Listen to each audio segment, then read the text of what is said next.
Everyone knew this was not going to be an ordinary sitting. Political lines were already drawn. The ANC benches were calm but guarded, the opposition alert and restless, and the EFF seats charged with quiet defiance. It was the kind of silence that comes before a storm. When Ramaphosa finally took the podium, he began with his usual composed tone, speaking about national unity, economic recovery, discipline in governance, and respect for democratic institutions. His words were carefully structured, his message aimed at stability. But for Julius Malema and the EFF, those words sounded hollow. To them, it felt like another speech full of promises and no accountability. At first, the EFF listened. But their body language told a different story: folded arms, shaking heads, whispered comments among themselves. Each sentence from the president seemed to fuel their frustration. Then Ramaphosa said something that changed everything: Parliament must be a place of dignity, order, and respect, not a platform for chaos and insults. That line landed like a match thrown into petrol. Malema stood up slowly, deliberately, as if he had been waiting for that moment.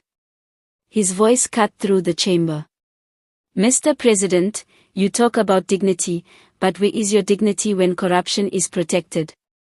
The speaker immediately called for order. "Honorable Malema, please." Instead, he continued, "You cannot preach morality while ignoring the suffering of our people." The EFF benches erupted. MPs stood up together, banging on desks, chanting in support of their leader. The calm structure of Parliament cracked under the pressure of their voices. But the EFF was not there to be quiet. They were there to be heard. The speaker warned them again, "This house operates on rules. You must respect them." Malema replied without hesitation, "These rules protect politicians, not the people." Now the chamber was in full chaos. Ramaphosa tried to continue his speech, but his voice was drowned out. The microphones could not compete with chanting, desk banging, and raised voices. Parliament had transformed from a legislative chamber into a battlefield of political will. Using speeches instead of action. They argued that they were not disrupting Parliament, but exposing its hypocrisy. The speaker issued a final warning: "Honorable members, if you do not take your seats, I will have no choice but to ask you to leave." Parliamentary security was called. As officers approached, the EFF MPs raised their fists. Some began singing struggle songs, turning their removal into a symbolic protest rather than a forced exit. The message was clear: if they were leaving, they would leave on their own terms. Malema shouted that this parliament belongs to the people, not to cowards who protect corruption. The EFF walked out slowly, defiantly, chanting and clapping. Cameras followed every step. It was not just removal, it was political theater, calculated and powerful. Outside, Malema faced the media with fire in his eyes. "We were not removed for being disorderly," he said. "We were removed for telling the truth.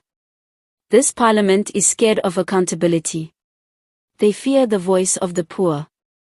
Supporters praised his courage. Critics condemned his methods. But no one could deny one thing: the EFF had succeeded in turning Ramaphosa's speech into a national moment of debate. Inside the chamber, Ramaphosa continued his address, but the mood had changed. The silence that followed was different now, less calm, more uncomfortable. The absence of the EFF benches was loud in itself.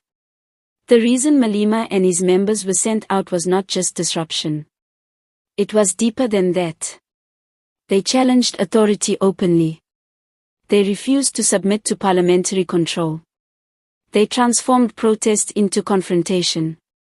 They forced the system to react. To Parliament, they broke the rules.